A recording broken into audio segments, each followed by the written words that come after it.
歡迎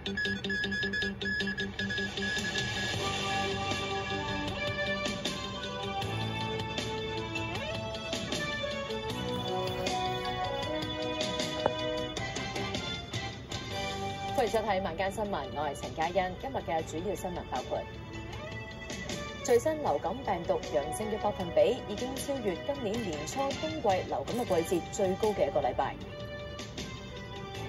粵車即將南下，有酒店聯同零售商戶準備推出措攤嚟搶客。豪山半島獨立屋僭建，再有業主被定罪罰款。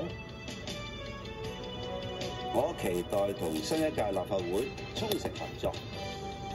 李家超話：實踐證明，而家嘅立法會選舉制度適合香港，鼓勵有能力嘅人士參選。